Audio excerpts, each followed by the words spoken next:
안녕하세요. 바른투자 커뮤니티 주식분야 양성소 멘토를 맡고 있는 이빨톡톡입니다. 최근에 보니까 문의 주시는 분들 중에 그 카톡에서 이빨톡톡TV 뭐 이거 검색하면 이상한 사람들이 뭐 해갖고 뭐 한대요. 돈 보내라 그러고 한대요. 그러니까 그런 것들은 이제 사칭이니까 사칭 사기들 조심하시고요. 학고인데 이제 우리 같은 경우는 이제 회원도 많이 없고 그렇게 하는데 참 이게 보면은 이런 리딩 업체까지 이제 뭐 사칭 사기가 들어오고 하는 거 보면 진짜 좀 심각한 것 같아요. 그러니까 이런 부분들 이제 조심하시고 문의 주실 때는 우측 하단에 보시면 제가 이제 영상 초반에 이제 올려드리는 거기에 이제 그 문의란에서 이제 나오는 그 전화번호하고 거길로만 문의를 주세요. 다른 데는 다 사기라고 보시면 됩니다. 뭐 돈 보내라 그러고 뭐 투자금을 보내라 그러고 뭐 별로 이상한 뭐 사기를 많이 하더라고요. 그러니까 그런 거 조심하시고요. 일단 시황을 좀 보면 지금 계속 외국 흐름들이 굉장히 강해지고 있어요. 삼성전자하고 하이닉스가 올라오면서 삼전하고 하이닉스가 SK 하이닉스가 올라오고 그러면서 이제 코스피도 이제 왜곡이 심해지고 있고요. 자, 코스닥 같은 경우도 셀트리온 헬스케어하고 셀트리온 제약만 올라오고 하면서 지금 왜곡이 굉장히 심해지고 있어요. 그러니까 지수를 땡기고 있는 건데 요거는 이제 보면은 대응을 이제 두 가지 경우가 있습니다. 첫 번째는 이제 보면 대형주가 먼저 땡겼으면 이제 중소형주가 따라 올라오면서 이제 대형주가 쉬는 포지션에 중소형주가 따라 올라오면서 왜곡 포지션을 메워가는 경우가 있고요. 그리고 시장에 한번 하락이 진행이 되는 경우가 있습니다. 하락이 진행이 되면 중소형주는 이제 투매가 나왔다가 이제 움직이는 경우들이 있어요. 자, 이제 어떻게 될지는 모르는데 지금 하락의 확률이 조금 더 높다라고 보고 있습니다. 그렇게 보고 있는 이유는 뭐냐면 코스피하고 코스닥하고 둘 다 보면 지수가 과열 구간이에요. 그리고 밸류로 봐도 싸지 않아요. 밸류로 봐도 진짜 내년 밸류를 좀 생각을 해보면 많이 비싸다라고 볼 수는 없는데 거의 뭐 상승 여력이 많이 남아있지 않은 구간이고 내년 거를 이제 전체를 다 반영한다 그래도 그리고 지금 올해 걸로 놓고 보면 한 14% 정도 지금 이제 버블 포지션이라고 보고 있습니다. 14% 정도 버블 포지션이라고 보고 있어서 우리는 이제 현금을 11% 갖고 있었는데 오늘 이제 14%로 늘리는 사인을 냈어요. 현금을 14%로 늘리는 사인을 냈고요. 이제 여기서 만약 지수가 더 올라가면 더 올라갈수록 현금을 계속 늘려가는 그런 대응을 해나갈 겁니다. 자, 요 정도로 이제 저는 보고 있고요. 이제 왜곡이 심해지고 하다 보니까 지수가 올라가도 이제 계좌는 이제 거꾸로 가는 그런 개인 계좌들이 많아진다 라고 보면 될 것 같고 신용도 지금 이제 18조가 넘어갔는데 이제 한번 흔들리는 흐름들이 나올 때 이제 예탁금이라든가 그런 부분들을 좀 체크를 해봐야 될 것 같아요. 지금 신용 비율은 한 28%에서 30% 정도가 왔다 갔다 하고 있는데 그렇게 부담스러운 구간은 아닌데 이게 이제 한번 시장이 흔들리게 되면 20%대 중반? 보통 이제 한 15%에서 신용 비율이 예탁금 대비해서 신용 비율이 한 25% 정도가 거의 이제 저평가 영역인 경우들이 많아요. 요 정도가 이제 저평가 이제 영역인 경우들이 많고, 이제 3월 달에 코로나 폭락 구간이 있었던 때나 그럴 때 같은 경우는 뭔가 굉장히 좀 이제 거꾸로 이제 뭐 저평가가 굉장히 확대되는 구간들, 그런 구간들은 거의 이제 뭐 나오지 않는 경우들이니까, 요렇게까지 신용을 조금 베껴놓고 갈 수도 있는, 그런 포지션에 왔다. 지금 확실히 과열 포지션이다. 라고 인식을 하고, 현금 대응을 어느 정도 해주는 게 조금 효율적일 것 같습니다. 이제 뭐 버블로 가게 되거나 시장이 진짜 많이 올라가게 돼버리면 뭐 이제 담보된 폭락이 오는 경우도 이제 폭락이 담보되어 있다라고 보면 될 것 같아요. 올해 내년에 이제 3,000포인트를 만약에 넘어가고 뭐 이제 4,000, 5,000 뭐 요 사이에서 만약에 지수가 위치한다 그러면 요거는 이제 폭락이 담보되어 있다. 라고 보면 될 것 같아요. 기업들이 이익을 내서 기업이 성장을 하는 것보다 주가가 더 빨리 올라가는 경우가 되는 거죠. 그렇게 되면 이제 뭐 한 지수는 25%에서 한 40% 정도 이상의 폭락이 언제든지 진행이 될 수 있는 포인트다라고 보고 이제 대응을 해가면 될 것 같고요. 이런 것들을 이제 전략적으로 어떻게 대응을 해나갈지를 준비를 하면서 보면 이제 또 효율 좋은 이제 포지션들을 만들어갈 수 있지 않을까 라고 생각을 하고 있습니다. 11월달에 이제 회원분들 계좌 흐름 정리해둔 거 보고 하니까 보통 이제 평균 한 40%에서 한 100% 이상 이제 계좌 수익률이 요 정도 구간에 이제 평균치가 지금 맞춰지고 있는 것 같아요. 자, 조정이 한번 만약에 들어온다 그러면, 얕은 조정이 들어오면은 이게 점프폭이 약해요. 근데 이제 만약에 폭락이 또 왔다가 다시 움직인다 그러면 여기에서 또 이제 0.5배 더블 가는 겁니다. 중간에 여기서 이제 계좌 조정이라든가 이런 부분들은 만들어지겠지만 그런 부분들이 항상 반복이 되니까 조정 같은 거를 너무 회피하려는 생각을 하시면 안 되고요. 항상 투자를 할 때는 자, 과열이라든가 버블 포지션이 있다 그러면 현금을 섞어하려 그러면 아웃퍼폼 지수 대비 아웃퍼폼 수익률을 쌓아나가기 위해서 이제 현금도 선택적으로 대응을 하는 거거든요. 현금도 너무 과하지 않게 운영을 하려는 그런 노력들이 필요하다. 라고 이제 저는 그렇게 보고 있고요. 자, 시황은 이 정도 보고 2020년 12월 4일 이제 금요일날 제작한 영상이고요. 오늘은 이제 자율주행 테마에 대한 이야기를 좀 해볼까 합니다. 만도 100% 수익 인증해주신 회원분이 계셔서 자율주행 테마 이제 주도주 흐름을 이제 살펴라. 요 부분에 대한 이야기를 좀 해볼 거고요. 자, 자율주행 테마는 지금은 테마지만 이제 장기적으로 놓고 보면 진짜로 성장을 하는 포인트가 오겠죠. 그게 언제일 거냐를 이제 우리가 생각을 해보면 제가 생각을 했을 때는 2022년에서 한 2025년 요때 아마 스타트가 시작이 될 가능성들이 높다라고 보고 있어요. 그때부터 이제 숫자가 본격적으로 확장이 되는, 숫자가 찍히면서 기업이익들이 많이 늘어가는 포인트들이 요 정도 구간부터 나오지 않을까. 이때쯤 되면 전기차 보급이 본격적으로 진행이 될 때라고 보고 있거든요. 그때부터 이제 본격적으로 이쪽에 관련된 기업들이 이익을 많이 내는 그런 어떤 포인트가 잡힐 것 같아요. 그래서 이게 이제 뭐 좀 당겨줄 수도 있고 밀어줄 수도 있지만 이런 것들을 생각을 해보고 지금은 이제 숫자가 찍혀가면서 움직이는 기업들이 아니란 말이에요. 테마의 전체 흐름을 보면. 그리고 일부는 이제 숫자가 찍혀 있는 기업들도 보면 밸류 체크를 해보면 퍼 기준 2년 후 3년 후 거를 땡겨서 지금 20배 30배씩 반영을 받고 있는 구간이에요. 그러면 이제는 더 이상 이제 상승률을 확대하기는 어렵다 라고 보고 이제 이쪽에 비중을 줄여가는 그런 포지션 대응을 이제 고민을 하고 있습니다. 그런 것들도 이제 생각을 해보시면 좋을 것 같고요. 급격한 성장 흐름은 그래서 제가 개인적으로 생각할 때는 2022년에서 2025년부터 올 거기 때문에 지금은 그렇게 이제 비중을 늘려가면서 보유하기는 조금 부담스러운 섹터군이다. 지금은 이제 당장은 테마 관점으로 보는 게 이제 합리적이다라고 보여주고요. 이쪽 테마에서 어느 정도 이제 수익을 챙겨놓은 부분들이 있으니까 그걸 이제 좀 챙겨가는 포지션들을 지금 보면서 리밸런싱을 좀 해나가는 그런 관점으로 보고 있어요. 그 부분에 대한 내용들을 이제 좀 정리를 해보겠습니다. 진스님이 이제 수익 인증을 해주셨고요. 수익 인증 감사합니다. 이제 수익 축하드리고요. 보면은 55,200원에 이제 100% 수익 구간에 이제 매도 사인을 이제 매도 포인트, 이제 매도 분할 매도를 보셨고요. 12월 2일날 올려주셨네요. 안녕하세요. 만도 100% 수익입니다. 절반 매도해서 수익금으로 보유합니다. 일정금 줄여서 보유한 종목입니다. 라고 올려주셨고, 매수가는 보니까 27,450원에 이제 편입을 하셨네요. 자, 진스님 평단 포인트를 보면, 요 정도 구간이에요. 굉장히 이제 낮은 가격에 이제 편입을 하셨는데, 이게 이제 추가 매수를 해가지고 평단을 맞추신 건지, 아니면, 그냥 이때 매수를 했는지 모르겠지만, 이제 제가 이제 매수 추천을 하고, 이거는 공식적으로 추천은 안 들어갔는데, 이제 코멘트가 들어왔던 구간들은 여긴 것 같아요. 요 구간에 처음에 들어갔었어요. 2017년도, 18년도에. 요 구간에 이제 코멘트가 들어가고 했던 이유들은 뭐냐면, 이때 당시에 이제 밸류 부담이 없는 구간이었고, 이게 업사이드가 진행이 되면서, 미리 땡길 가능성들이 있다라고 봤는데, 지금 이제 아까 이야기를 했던 것처럼 너무 빨랐죠. 포지션 대응을 본 게. 지나고 보니까 추천 자리가 많이 아쉬웠다. 이제 코멘트가 나갔던 자리, 추천이 아니고 코멘트가 나갔던 자리들이, 굉장히 좀 많이 아쉬웠다.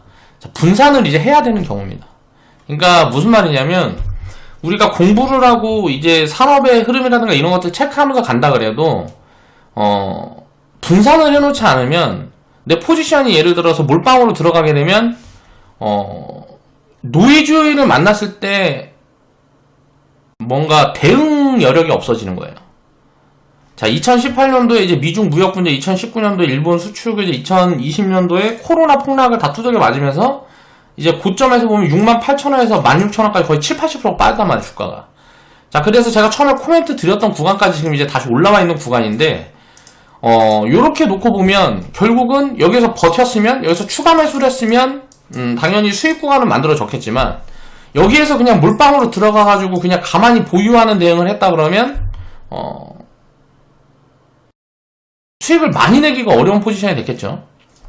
근데 이제 분산을 해서 여러 가지 섹터에 이제 자금을 나눠놨다 그러면 이런 노이즈 요인들이 어느 정도 비중에서 만들어진다 그래도 수익을 장기적으로 확장시켜갈 수 있는 포인트들이 나온단 말이에요.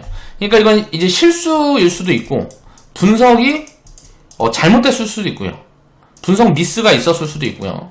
사람은 완벽하지가 않기 때문에 또 이제 예상치 못했던 노이즈 요인이 이제 언제든지 발생할 수 있는 거예요.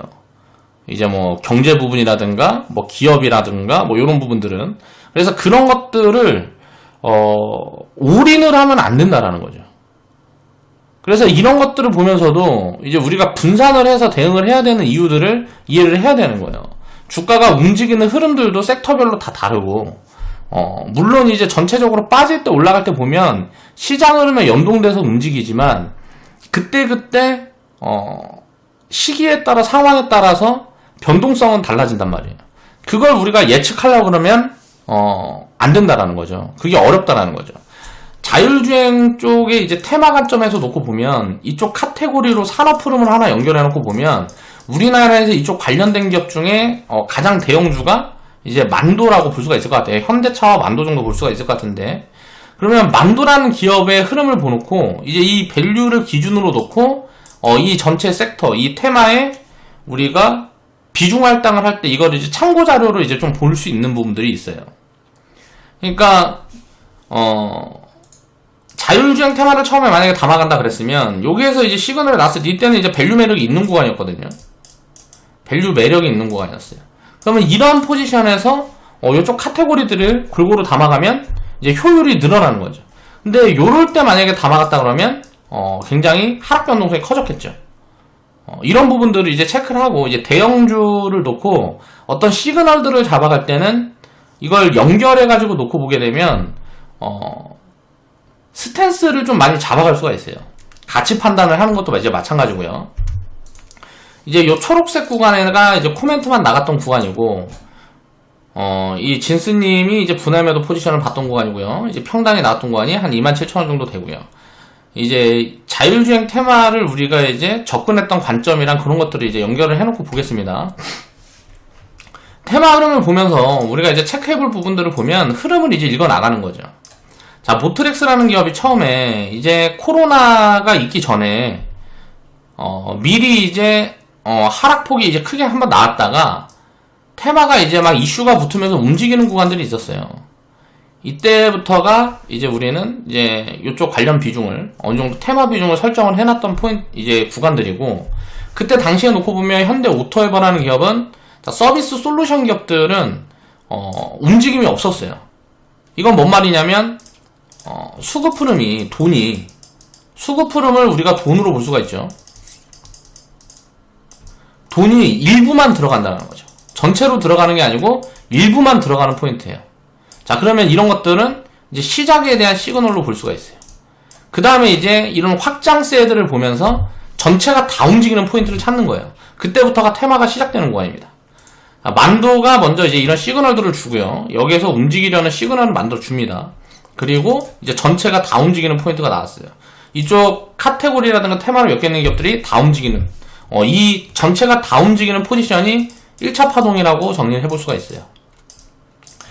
전체가 다 움직일 때는 이제 이슈가 강하게 붙고 돈이 많이 쏠린다라는 거예요. 그럼 이때 당시에 이제 밸류 체크를 해보는 거예요. 그래서 밸류가 이제 상승 여력이 남아있느냐 어쩌느냐를 보는 거죠. 그리고 나서 이제 여기에서 이제 확대를 해나갈지, 비중을 확대를 해나갈지, 비중을 줄여갈지를 이제 선택을 하는 거란 말이에요. 그러니까 가치를 기준으로 이제 그런 것들도 이제 보는 거죠. 테마 관점에서도 항상 가치를 기준으로 놓고 이제 생각을 해보는 겁니다. 밸류가 이제 부담이 있는 구간이냐, 밸류가 이제 많이 부담이 없는 구간이냐. 그 다음에 이제 10월 달에 조정이 들어왔다가, 그 다음에 현대 오토에버라는 기업이 또 이제 움직이고, 만도가 이제 움직이는데, 보면 어때요? 모트렉스라는 기업은 못 움직이죠. 자, 이걸 가지고 이제 우리가 체크해 볼 수 있는 포인트는, 자, 3분기에 이제 실적 장세가 진행이 되면서, 숫자가 찍혀 있는 기업들이 많이 올라가기 시작해요. 그러면서 이제 테마가 소외되는 부분들이 만들어져요. 숫자라든가 업사이드가 찍히지 않는 기업들은 주가가 못 움직이고, 진짜로 숫자가 보여지는 기업들이 본격적으로 주가가 움직이기 시작하는 그런 포인트들이 이제 요때부터 이제 만들어지기 시작하는 거죠. 11월 달부터. 그러면서 이제 삼성전자라든가 2차전지, 반도체 쪽이 강하게 먼저 움직였고요. 이제 11월 달부터 여러 가지 이슈가 있었죠. 노이즈가 해소되는 이슈들이 있었어요. 뭐 여기서 보면은 우리나라를 보면 양도세 부분이 이제 뭐 3억으로 이제 줄이는 부분들이 그게 이제 뭐 보류가 되는 부분들이 있었고, 그리고 이제 미 대선 이슈가 이제 마무리됐고, 그리고 코로나도 백신 이슈가 붙고 뭐하고 하면서 이제 본격적으로 시장이 움직이기 시작할 때 이제 실적 장세가 이제 진행이 되는 거죠. 이럴 때는 자, 가치가 기준에서 이제 테마보다 가치를 우선해서 움직이는 장세는 보통 수급 주체가 이제 외국인이 됩니다. 그동안에 이제 코로나 폭락 이후에는 개인이 수급 주체를 움직이다 보니까 테마 장세였다라고 보면 돼요. 테마가 가장 강하게 움직이는 장세였는데, 그 다음부터는 이제 밸류 매력이 있고 대형주들이 많이 움직이는 장세가 본격적으로 시작이 된 거죠. 그러면 이제 지금부터 다른 시그널들은 뭘로 볼 수 있냐면, 외국인들이 계속 사기만 할 수는 없단 말이에요. 중간에 파는 시점들이 나오게 되면 자, 조정 포지션이 올 텐데, 자, 그때부터 이제 환율이라든가 여러 가지 흐름들을 체크를 해서 외국인이 수급 주체 흐름으로 갈 거다 라는 스탠스가 잡히게 되면 당연히 테마 비중은 많이 줄여가야 되는 거예요. 그리고 밸류 매력이 있는 기업들을 위주로 리밸런시 포지션들을 잡아가는 거죠. 자, 거기에서 놓고 보면, 자, 테마 흐름이 처음에 움직일 때 하락 조정이 없다 그러면 순환매 파동이 빨라지는 거예요. 자, 코로나 폭락 전에 미중 무역 분쟁이 있었을 때 2018년도부터 이제 5G 관련된 2차전지 2차전지 같은 경우는 2016년부터 본격적으로 움직였고, 2015년도에 노이즈가 있은 다음에 2016년부터 추세가 시작이 됐고요. 그리고 5G 같은 경우는 2017년도부터 추세가 시작이 됐다라고 보면 됩니다. 자, 2차전지 섹터하고 5G 섹터는 어때요? 중간중간 이제 뭐 일본 수출 규제라든가 미중 무역 분쟁이라든가 이런 노이즈들이 있다 보니까 파동 흐름이 뭐 6개월에서 1년 뭐 요 정도 파동으로 이제 순환매 파동이 돌아요. 그러면서 파동 흐름이 롱텀으로 진행이 됐단 말이에요. 근데 지금 요 자율주행 테마 흐름 같은 경우는 보면, 자, 유니캐스트가 먼저 반도체 쪽에서 강하게 먼저 움직였어요. 이제 우리가 이제 추천이 들어가고 했던 자리는 요 자리인데, 처음에. 그리고 여기에서도 이제 추천이 들어갔었죠. 근데 최근에 보면 이게 좀 다운사이드가 잡혀요. 그래서 밸류가 지금은 매력적이지 않은 구간이에요. 그래서 유니캐스트 같은 경우는 주가가 지금 구간에서 이제 많이 움직인다 그러면 이거는 이제 버블 포지션이라고 보고 있어요. 자, 1차 파동이 움직일 때 유니캐스트 반도체 쪽이 먼저 강하게 움직였어요. 반도체도 전체가 움직인 게 아니고 유니캐스트라는 종목하고 일부 종목들만 좀 움직였어요. 그리고 나서 두 번째 파동이 진행이 될 때 강하게 움직였던 부분들이 이제 ADAS 관련된 이제 첨단 운전자 뭐 보조 시스템 뭐 이게 테슬라 이슈로, 이쪽은 이제 숫자가 잘 안 보이는 기업인데 테마성 움직임이 굉장히 강하게 나왔단 말이에요. 그 다음에 이제 마지막에 움직이는 게 지금 서비스 솔루션 쪽에서 지금 3차 파동이 진행이 되고 있는데, 하락 조정이 중간중간 나와준다 그러면 이 파동 흐름이 점점 늦어진단 말이에요. 조정이 끝나고 오는 거예요. 파동 흐름이. 이 파동이 끝나는 게 아니고. 그러면 대응하기가 더 쉬운데, 하락이 없이 그냥 움직여버리면 순환매 파동이 빨라져요. 그래서 단기적인 포지션을 취하는 게 아니라 장기적인 포지션을 취할 때는 테마 대응 같은 경우는 굉장히 대응이 어려운 거예요. 이런 것들을 이제 이해를 하고 봐야 되는 거죠. 그럼 유니캐스트라는 기업을 보면 반도체 쪽에서도 밸류 매력이 조금 애매해요. 이게 지금 좀 애매하다. 그러면 현대 오토에버 같은 경우도 숫자가 체크가 되는데, 이 기업도 지금 밸류가 좀 부담이 되는 구간, 이거는 좀 이제 버블 초입 정도 되는 것 같아요. 자, 모트렉스라는 기업은 지금 숫자 체크가 안 돼. 그럼 뭘까요? 가치를 기준으로 놓고 보면 야, 여기에서는 더 올라가기 힘들겠다. 자, 고점을 잡는 시점들을 보면 이제 테슬라에서 앨런 머스크가 뭐 한 달 후에 뭐 발표를 하겠다 어쩌겠다 뭐 이런 이야기들을 했잖아요. 자율주행 시스템인가 뭔가를 발표를 하겠다. 그러면서 그때부터 이제 이게 트리거가 돼갖고 테마가 움직이기 시작했는데 요 발표하는 시점이 오게 되면 요때부터 본격적으로 주가가 빠질 가능성들이 높다라는 거예요. 왜? 자, 가치를 판단해봤을 때 밸류 매력 있는 쪽이 없는 거예요. 근데 장기적으로는 이제 뭐 5년, 10년을 놓고 보면 당연히 지금 주가 위치보다 높게 있겠죠. 그렇지만 더 싸게 살 가능성들이 굉장히 높다라는 거예요. 그러면 이제 밸류 매력이 없는 구간에서는 이쪽은 보유를 한다 그래도 뭐 한두 종목이나 갖고 간다든가 뭐 그런 식으로 하고 비중을 많이 줄이거나 전체적으로 다 빼가는 게 이제 합리적인 부분들이라는 거죠. 움직일 때마다 비중을 줄여가는 거예요. 이쪽 테마 포지션은. 주가가 여기에서 강하게 튄다 그러면 전체 비중을 다 줄이는 거고. 그런 식으로 이제 대응을 해가는 게 맞다라고 보는 거고요. 만도라는 기업도 보면 지금 밸류 체크를 해보면 지금 한 적정 수준 정도 되는 것 같아요. 한 1, 2년 이후의 실적을 지금 반영을 해놓고 있어요.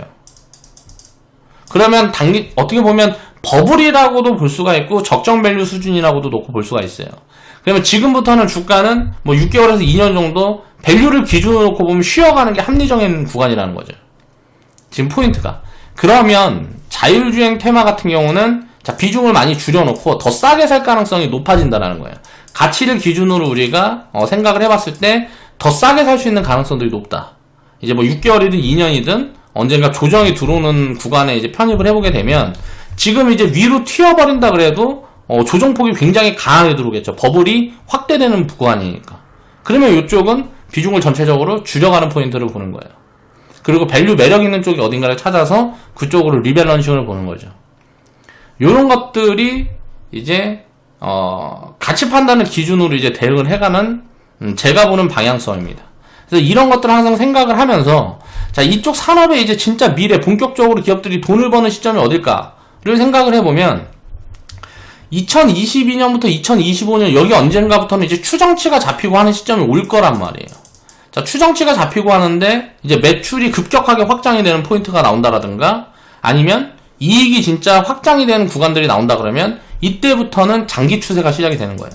지금은 밸류가 부담이 되는 구간이기 때문에 단기 포지션밖에 안 나온단 말이에요. 요런 것들을 이제 생각을 하면서 우리가 포트폴리오를 꾸릴 때 고민들을 해가는 거죠. 자, 그러면 이제 주도주가 만도다. 근데 만도가 지금 밸류가 부담이 있거나 적정 구간이다. 그럼 지금 구간에서 주가가 많이 튀기는 어려운 포지션이라는 거예요. 그러면 지금 구간에 주가가 많이 튀기는 어려운 포지션이라 그러면 지금부터는 이쪽 전체적인 섹터 비중을 테마 비중이든 섹터 비중을 많이 줄여가는 포인트로 놓고 보는 게 합리적인 관점이라고 보는 거죠. 자, 이런 것들을 생각을 하면서 우리가 투자를 하게 되면 조금 더 효율을 높이고 수익을 확대할 수 있는 그런 포지션 대응이 가능하다라고 생각을 저는 하고 있습니다. 자, 오늘 방송 마무리할게요.